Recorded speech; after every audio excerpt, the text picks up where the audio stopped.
So today we're going to hear from three very different types of companies, from a sports and media company, a faith-based organization, and our friends at Beachbody as well, from health and fitness technology. So without further ado, I'd like to welcome our three panelists to the stage. We have Geurts from the Utah Jazz, we have Tippets from LDS Church, and we have Arthur Brodeur from Beachbody.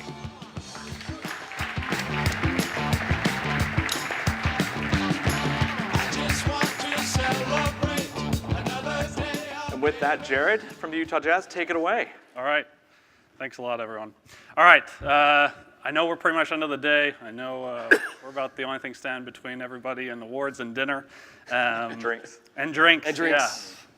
Yeah. So I want to start off just talking a little bit of fun things about the Jazz, fun facts. They're at least fun for us. So the NBA is made up of 30 different teams. Utah Jazz are actually, over the last 30 years, we're the third winningest team of all those 30 teams. So we have a lot of wins. Impressive. Yeah, pretty good. We don't actually count actual NBA championships in that for the simple reason that we don't have any. And at that point, the third becomes tied for last. So we just count individual wins because those are important too. Last year we lost to the Warriors in the playoffs. A lot of teams have been losing to the Warriors in the playoffs. I actually really started to hate the Warriors. I have no idea where Golden State is, but I hope I never have to go there. It's probably an awful place. But, And then we went to the NBA final. We've never actually won the finals, but we've been there twice. Back in 96 and 97, the 96-97 season and the 97-98 season. I almost didn't put that in there because it feels like a really long time ago, and I was worried people were gonna make fun of me for living in the past. But then when I realized the other things that were really big in 1996, like Hanson and the Spice Girls, it felt so much more relevant. So that's awesome. A few more things about the Jazz. We actually have the biggest youth program in all of the NBA. It's called Junior Jazz. We have 50,000 kids that play in 7 states. So a lot of kids playing basketball. My 7-year-old is one of them. He's the cutest. And then we've got the most international team in the NBA. We've got players. This is a little bit awkward because since I put together this presentation, we actually released 2 of them. But as of a week ago, we had players from these 8 different countries. We had Spain, France, Brazil, Canada, the Ukraine, 2 players from Australia, 1 from Switzerland, and 1 from Sweden. When I saw that we were the most international, I actually thought that was maybe a bad thing because basketball really feels like an American sport. But I did some research, and back when professional players could play in the Olympics for the first time in 1992, there have been 7 Summer Olympics since then. The USA men's team has only won gold 6 of those times. So there's one time in 2004 that the USA didn't actually win. Unfortunately, the team that did win was Argentina, who we have no players from there either. So, but speaking of international basketball, our best player, his name is Rudy Gobert. He's a 7'1" Frenchman, weighs 245 pounds. His standing reach, so just standing feet on the floor, reaching as high as he can, it's 9 feet 7 inches. That's really tall. He led the NBA in blocks last year.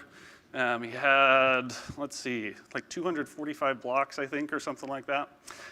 We actually made a game because he had so many blocks. We actually made this cool 80s feel 8-bit game called Super Rudy Block. If you think I'm kidding, I'm not. You can actually go there and play it. Or you can just go to the Utah Jazz site and you can click to it from the homepage. It works really well on your mobile devices, so I don't want to hear anybody complaining in the hallway afterward that the rest of this presentation was boring because I've now given you an excuse to not listen to the rest of this if you don't want to. Hey. I highly suggest you play. It's actually really fun. My high score is 36. I think the overall high score is 102, which is just insane. So anyway, now the business side of the Jazz. The parent company that owns the Jazz actually owns a whole lot of different entities in the sports and entertainment business. We've got the Jazz, they're easily the most recognizable. We also have a minor league baseball team, the Salt Lake Bees. We've got a minor league basketball team, the Salt Lake City Stars. We've got a bike race known as the Tour of Utah. We actually own the arena that the Jazz play in, so we have a lot of concerts and family shows and things like that come through the arena. We've also got a movie theater chain known as Megaplex Theaters, and we have a sports apparel and merchandise chain called Fans that some of you may be familiar with. So with all those entities, you can see the value. You can see, even just thinking about it for not that long, you can kind of start to see a lot of the good opportunities that could come from marketing across these different platforms. If somebody buys a Rudy Gobert jersey from our Fans store, okay, is that somebody that's a Jazz fan that we could get to come to a Jazz game? If somebody goes to a Star Wars movie at the theaters, is that somebody that then we could get to come to a Star Wars night at the Jazz or Star Wars night at the Salt Lake Bees baseball team? The problem that we have is that all of these entities is in a different place. They've all kind of matured at different rates. They've started at different times. And so across all those entities, we have a bunch of different analytics platforms. So some of them use Adobe Analytics, some of them use Google Analytics, some of them we have a solution called Quantum Metric. So we have all these different entities, and even when we have all these different platforms, and even when we have the same platform, like we have Adobe Analytics on multiple sites, but it's different instances of that platform. So it's really always been hard for us to tell when the same person is on these different sites. Drilling in, I'm going to talk about just two really quick, specific things that have been problems for us that Tealium's helped us solve. Even if we don't look really cross-entity or cross-platform, even if we just stick within the Jazz and a lot of professional sports teams have the, I don't know if it's a problem, but the challenge at least of us not owning the site where our customers check out. So fans and customers come to the Jazz site, that's where they do a lot of their browsing. They can look at player stats, they can see the games that are going on. But then if they want to buy tickets, we actually send them off of our site to a completely different company, Ticketmaster. And that gives us a couple problems. One of the main problems is that we can easily see how people are getting to the Jazz site. We can see if they're coming through an email campaign, if they're coming from Google, if they're coming through social media site, but we can't see what happens when they leave our site to go to Ticketmaster. So we'll see all these purchases happening in Ticketmaster, we see the revenue for that, but when we try to tie that back to how they originally got to Ticketmaster, most of our campaigns actually take people to the Jazz site because we want that traffic. But then it's hard for us to be able to see who's actually purchasing or how they're getting to that purchase, where that visit actually started. So Tealium helps us with this in a couple different ways. One of the things that they do that's really nice is with their visitor stitching. Even if we don't know who these people are, but we know their devices across these different entities, we could have somebody on the Jazz site, we could have somebody on Ticketmaster, we could have somebody on our Bees site. With Tealium implemented across all those different platforms, even though they all have their own different tracking solutions, Tealium helps identify them as the same person. So even though we might not know who they are, we can at least tell that it's the same person or at least the same device. And the really nice thing about that is if that person authenticates, maybe they sign up for a sweepstakes or sign up for email or log in to complete a purchase. If they do that on any of those sites, then when they go back to any site within our organization, we can tell who they are. And so what that lets us do is it kind of helps us complete that gap that we've had before. So now we can see, okay, when somebody's on Ticketmaster, if they make a purchase, we can see that that was the same person that just came from the Jazz site, and now we can tie this whole thing together so that we can see, based on each campaign and each channel, where is our revenue actually being generated. And that's been really nice for us. The other thing that's really been a challenge for us that Tealium's helping us with is, so Hyatt talked just a little bit ago about abandoned cart. And we do the same thing. We have, I'll talk about a little bit of a different problem that we have. Last season, we had 250,000 people that came to our site that looked at a specific game to buy tickets, but didn't complete their purchase. And so we had an abandoned cart email campaign for those people. And that campaign actually converted really well. You can see up here we had, when we sent an email and offered just a $10 or a 10% discount for those customers to complete their purchase, we made $5 an open. That's pretty good.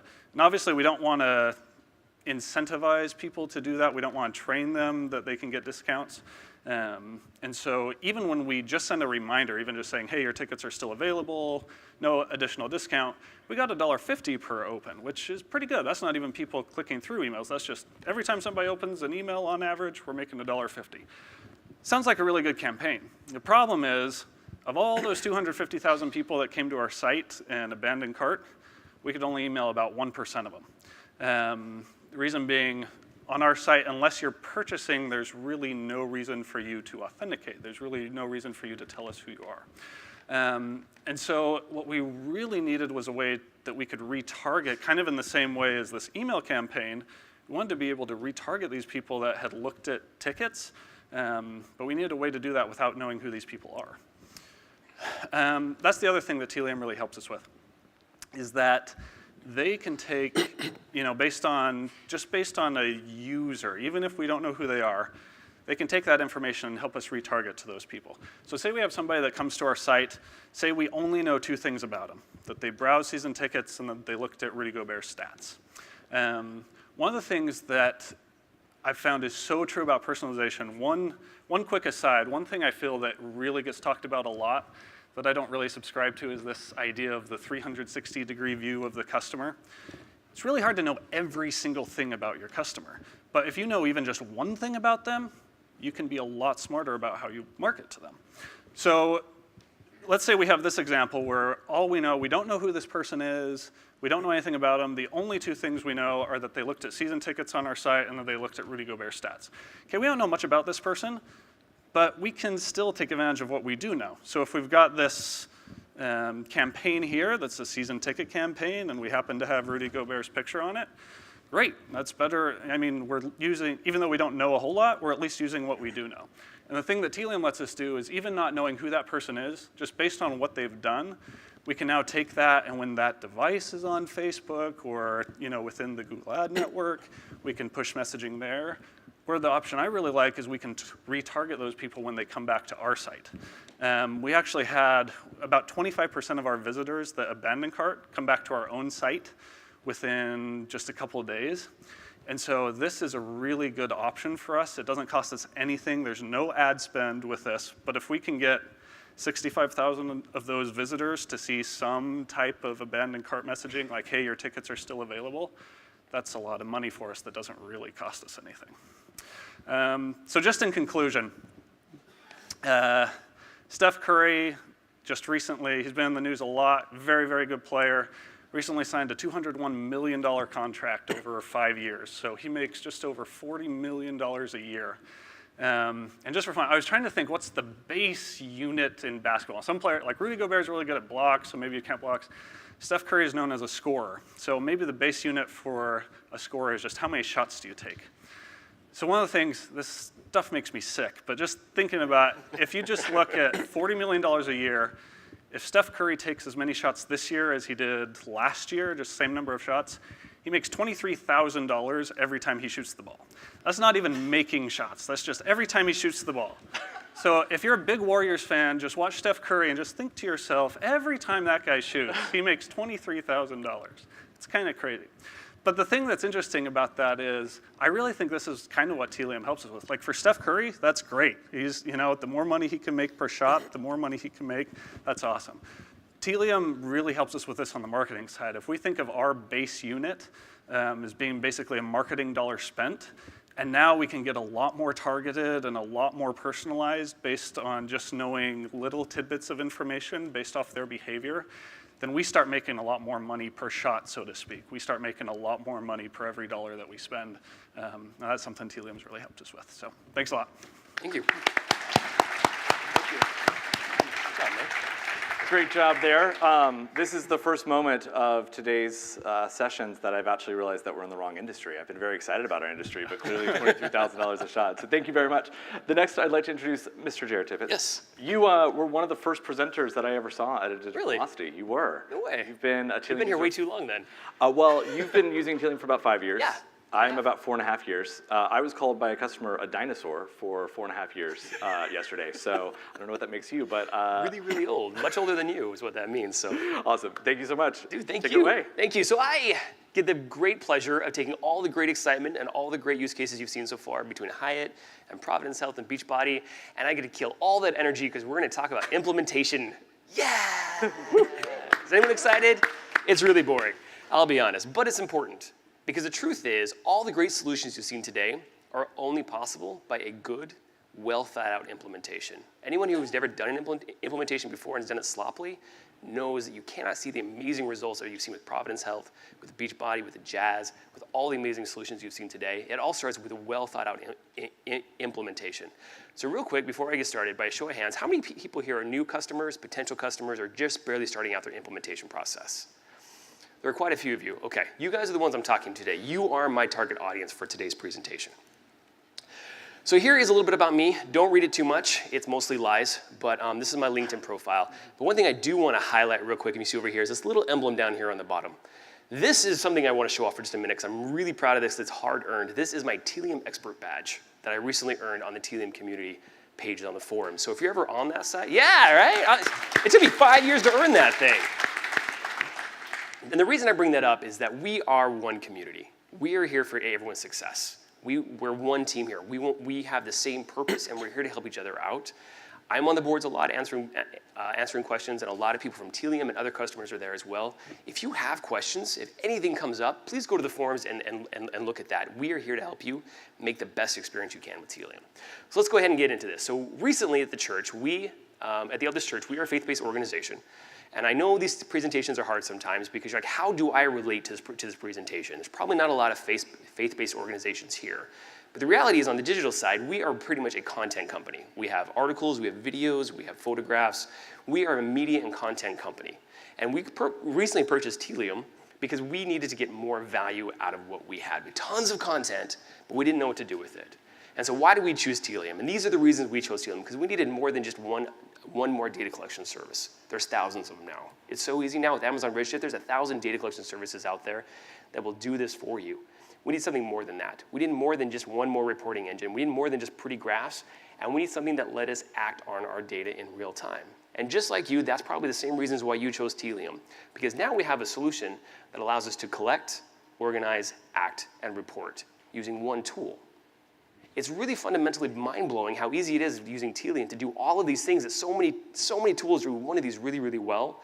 But Tealium allows us to act on these in real time with pretty much 100% efficiency. So this presentation is the 30, 60, 90-day milestones of a new implementation. I don't have that much time today. We're only going to talk about the first 30 days of our implementation. I do have a follow-up presentation tomorrow morning. Please join us. We're going to talk about some really amazing things. But we're only going to talk about the first 30 days in today's presentation. So here we are at a brand new implementation, and we have a chance to start over for both myself and for the organization. So I've been a Tealium customer for 5 years now. I started at a company called Ancestry. We learned and we grew and we had a great experience with Tealium. But like anybody else who does the implementation, I made a lot of mistakes. Tealium is a fun tool, but it can be very overwhelming and very daunting to use. And I had to learn the hard way how to implement this tool the right way. So I made a lot of mistakes, and I finally had an opportunity to ditch that behind me. I'm sorry, Jason, that's your problem now. But I had a chance to start over and see what I could do to take my knowledge and implement it as quickly as I possibly could for a new organization. It's also a chance to start over for our organization as well, because we already had a tag management solution, and it worked okay. I'm not going to name them by name, just because I don't want to get in trouble here. But it worked okay, but we could do more with it. We could do more with our data and more with our sites, and that's why we wanted to start over. So that's why we chose to go with Tealium. So we have a challenge now. We currently have an implementation with a current tag management system. We currently have an analytics solution in play, and we had to re-implement all of that across hundreds of sites and for millions of visitors without missing a beat. Because we've been a data-driven organization for years, if we dropped our analytics for a day, we would hear about it, and it would cause problems. And so we had to completely, as they say, change the engine out in the plane mid-flight. We had to switch out tag management tools in the process without missing a single beat, and that provided a very serious challenge for an organization as large as we are. So we sat down as a team and came up with the 5 driving goals that we wanted to do for a brand new implementation. What would it take for this implementation to be successful? Half the team really want to jump in and start putting code on the pages, which all implementations usually start with. You start with your deployment manager, you're like, go, get the code on the pages as quickly as you can to start collecting the data. And that's important as well. But we would take a little bit step back, and these are the 5 goals that we started out with. We wanted to first implement and collect a standard set of data across all our apps and sites. We didn't want the Apple iOS app to have one view of data and the Android app to have a little bit different and the web to have a little bit different as well. We wanted to have a common and consistent data collection standard approach across everything that we owned so we could put everything into one data repository and report on that properly. We wanted to make sure that every data point we were collecting was available in every data collection tool. So whether we're using Google Analytics, Adobe Analytics, any other third-party analytics tools, if the data we were collecting in Tealium was relevant, we wanted to make sure they were available in those tools as well. And a lot of that is for data consistency and making sure that everything's available when we need it. We wanted to enable automated reporting to make sure that we didn't have to manually pull this data on a regular basis. We wanted to use the power of machine learning and AI to stand on top of our data to make those decisions for us. We had to be 100% transparent in everything we do, and I'll talk about the transparency more tomorrow. But we also want to create a single view of the digital customer. Who here is trying to create that single view of the digital customer? Is anybody finding success with that? Not yet. We're going to talk about that because it is possible. You have to think about it, you have to strategize, and you have to plan for it, but it is possible. So this is my vision. This is what I wanted to do. I wanted to simplify our data collection and our reporting process. I wanted to take data from all of our sites, from all of our apps, and even from our TV apps, pass them through Tealium Tag Management to create one consistent view and one approach to our data collection process. So as we shared it with third-party services like Google Analytics and Adobe Analytics, it was the exact same. There's nothing more frustrating than being in one of these analytics tools and realizing some of the data is over here and some of the data is over here. That's horrible. No one wants that. And we wanted to make sure we didn't face that same problem. We then want to pass all of our data through Tealium audience streams so we could retarget our users and be able to have the right message at the right time using both Google, Facebook, or email service, or even on-site personalization. So this was our driving vision of what we wanted to do. And our tool sets were limited. We didn't have millions of dollars worth of tools. We didn't have a huge development cycle. We had 3 main tools from Tealium: Tealium Tag Management, Tealium Audience Stream, Tealium Data Access, and those are the tools we had to implement to make this work. So where do you start? Holy crap, where do you start? It's hard. Implementation is really, really hard, and don't take it very lightly when you do. But this is where we started with. We first took inventory of what sites and apps we needed to be tracked. We have hundreds of sites. Some of them really, really cool, some of them huge public-facing, some are very, very niche for certain members of our organization. We had to figure out what technologies we needed to support. Turns out, because you have hundreds of sites, we have hundreds of developers with different views on how sites should be built. So we have single-page apps, standard apps, iOS apps, Android apps, TV apps. These are just the ones I know about. I don't even know how many ones I haven't been told about yet. And this solution had to work out for every single one of those solutions. We had to figure out who needed the data and how they needed to get that data, as well as what data actually drives the organization, what drives the bottom line to make us be successful. So as we broke this down between our 30, 60, and 90 days, this was our first set of goals that we had between the first 30 days. We had to get code on the pages as quickly as possible so we could start getting data. And so we did that by first establishing our data collection standards.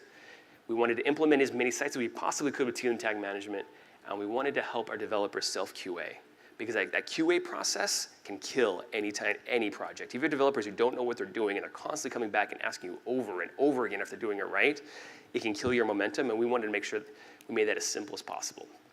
Warning, these are not supported solutions that I'm presenting right here. I'm sorry, Tealium account managers, because someone's gonna ask you about this.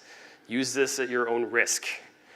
That being said, so we went with what we call a rapid implementation approach. So the standard approach to implement Tealium is to put the Tealium Tag Management code, which is that code here on top, the standard implementation, on every single one of your pages. You're supposed to put the right profile, the right account, the right, whether it's production, dev, or stage, on each one of your pages and manually enter that code, which works. We've done that, it's fantastic. But there's a few concerns with that. One, when you have an organization as large as ours, we have hundreds of developers that take code and just pass it around to friends. They're not coming back to my team every single time to make sure that they pull the right version of that. So they may be pulling the wrong profile. They may be pulling the wrong development environment. There's a lot of problems with that. So the approach that we took instead is we have a standardized tracking.js file in our CDN.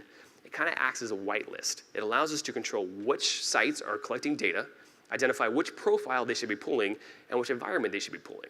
So that way we have one copy of the code we hand to every single developer, whether it's Angular or React or Node or whatever platform they're using, everyone gets the exact same code. We have one implementation doc, we have one version of the truth, and it's a lot easier to make this happen. This is just a quick diagram of how it works. So basically what happens is that every single site that we have pulls this exact, Wrong button. I pushed the power button. How embarrassing. Sorry, guys. I meant to put the laser button. Every one of our sites pulls the exact same tracking.js file from our CDN. From there, we have simple JavaScript files, JavaScript logic that pulls the correct version of what's going on to make sure that we get the right version every single time. And there's a lot of advantages to this approach. It makes it really easy for us to copy and paste what's going on. It also allows us to whitelist what sites we want to collect data from. Now, if anyone out here has a popular site that's big on the internet, you've probably noticed that one or two scrappy college-age kids will probably take your site, hit save as, and just save your HTML and duplicate everything you have on your site. They're copying all of your images, all your CSS, all your tracking files. We have the exact same problem. And we were collecting data from people we had no business collecting data from. We were collecting data from medical marijuana dispensaries. We had family reunion sites. We had all sorts of data coming into our data set. But because we didn't have a way to turn off that data collection, before we went to Tealium, we just had to collect it, and we had to pay for it. Every single time they had a page view in Adobe Analytics, we had to pay for that data as well. But with this approach, we can turn on and off certain sites, so we can control our billing and make sure that we're not paying for data that we don't necessarily want. Now, the problem with this is, one, it is not standard. There is not a single deployment engineer here that will support this approach. This is 100% custom. But the reason I'm presenting this solution to you is I want to show that Tealium is very, very flexible. It's there to meet your business needs and what you need to accomplish. Because it's just data, right? This is just numbers and letters. This isn't hard. Tealium can meet your needs because it is built to be a flexible and productive platform. So once we got the code on the pages, we sent our developers all the code. They copied and pasted. Things were fantastic. They started coming back and asking a lot of questions. And I have a really, really small team, and we didn't have time to answer hundreds of developers about how to do single-page apps and native apps and all the other different solutions that we had. So we came up with the ability for them to do a self-QA using the browser console. So basically what happens is when they develop it, they open the console, they go into the dev environment in Tealium, and at every single time on every single UTAG view or UTAG link, it spits out the data that's being collected. This streamlined our process and saved us hundreds of hours of development time because the developers had the tools they needed to get the job done. So using the Tealium Chrome extension, using the tools that Tealium's already developed, all of this is available to you, and it makes the process 1,000 times easier. So let's just run through real quick, with the time I have, to go through a quick case study on one of the sites that we did. So we had a site that works really, really well, gets lots of traffic, and it currently had a tag management system on there that we wanted to replace. All in all, it had 44 data elements that we had to replicate, 35 tags, and 10 different vendors that we needed to duplicate. And we had a short amount of time to make this transition happen. We did it, though, and it went really, really well. But it also had some really awesome side consequences that we weren't expecting. So the first one, our old tag management solution, was a synchronous solution, meaning that the page is blocked from being shown to the user until all those scripts are being loaded. Tealium, on the other hand, is an asynchronous solution, which means that the user gets to interact with the site before Tealium even kicks off. So the user experience is significantly higher. One of the cool things that happened because of that, we went from a page load time from 9.4 seconds to 3.1 just because we switched to an asynchronous solution. If you're worried about your user experience and you're worried about the problems that you're going to have, moving to a modern asynchronous tag management solution is going to save you a ton of time and a ton of hassle. And one of the things that happened because of that is our key site conversions increased by 44%. Turns out people wanted to use the services we were offering.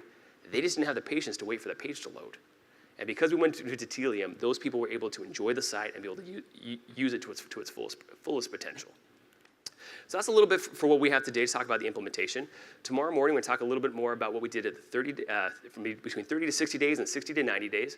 We're going to talk about how we use the data and how we use the tool to drive on-site personalization, automated reporting, as well as automated marketing. So I encourage you to come to the session tomorrow morning. It's going to be pretty exciting. Thanks, man. Awesome. Thank you very much, Jer. So you brought me back to our industry. 44% conversion rate. I think I'm pretty excited about that. It's more exciting than basketball, dude. Quick commercial. Jer was talking about his 60 and 90-day plan will be a presentation tomorrow. If you haven't signed up for it, I encourage you to do so. And also, our other panelists will be participating in a Q&A as well. So if you want to dig in a little bit deeper into some of the things that they've been talking about, I encourage you to register for that session. And without further ado, Mr. Arthur Brodeur from Beachbody. And my boss is Jerry Campbell from Beachbody. And when you saw Jerry's keynote on transformation, you noticed he had one slide that had 2 lines. the legacy business and the new business on top. And my role, Jerry brought me in, is to build a bridge between those two paths. And we're building the bridge with data. And that's basically my role. A little update on, a little brief bio. I was working out of Boston, and I got hired at a search engine called Alta Vista. And I was one of the first business hires hired into a team of search scientists. So while I was based in Boston, all the search scientists were based in Palo Alto. So when you talk about silos, you're really talking about underground missile silos 3,000 miles apart. And I can assure you, they didn't allow me to have the launch keys. So, but I went from Alta Vista, which was search pre-Google, then I went to AOL, which was post-Time Warner merger. So I just couldn't catch a break. But I learned two things. One, to enhance and optimize the consumer experience, you had to capture data at the atomic level. You have it at the atomic level, you can build it up to anything. And the second thing I learned was, as technology became more commoditized, the business models became more sophisticated. And there was starting to be this convergence. And so as I built my teams over the years, I now find that I hire business-savvy technologists and I hire tech-savvy business experts. And they work together as one. And so here, I'm here to do the case study on mobile. The opportunity. So when people talk about mobile, it wasn't that long ago they would talk about the second screen. And it was awesome. It was like, wow, I'm watching The Walking Dead on AMC, and I have my mobile device with me, you know, commenting and reading about it. And what's happened over the last 6 months, a year, very rapidly, mobile is now considered the first screen. Everything else is secondary. So that's the opportunity, that mobile is the first screen. But the challenge, we heard Mike talk about SDKs. And there's just, you can put in a ton of SDKs. And SDKs are the #1 cause of crashes across apps. So that's the challenge. How do we get into mobile? The marketers want the data at the atomic level, but the developers have an issue with that. So there's an increasing complexity there. You have different screens. You have web, mobile, OTT, wearables, and all those screens have slightly different experiences. Pretty much the same content for the most part, but all the experiences could be different. So you're talking about marketing tags, analytics tags, Tealium events, Omniture events. There are all these events and tags that you want to send off to your marketing partners. Your Kochava pixel, your Salesforce pixel, other marketing pixels, and the list goes on and on. So there's this increasing complexity. And we're going to have it with OTT, we're dealing with it. We're dealing with it with wearables, but I'm here to talk about mobile. They all have their own challenge. So you have your mobile device, and you want to start putting SDKs on it to capture data at the atomic level. So you have a Kochava SDK that shoots off information to a marketing partner. You have a Salesforce SDK. You have a Facebook SDK, and the list is never ending. And so that becomes a problem. And what we have is this developer versus marketer dilemma. And we talked about it, that developers just want to build great apps. And they want to build great apps and great experiences. And they're being asked to deliver more SDKs that cause crashes, that aren't a really good experience.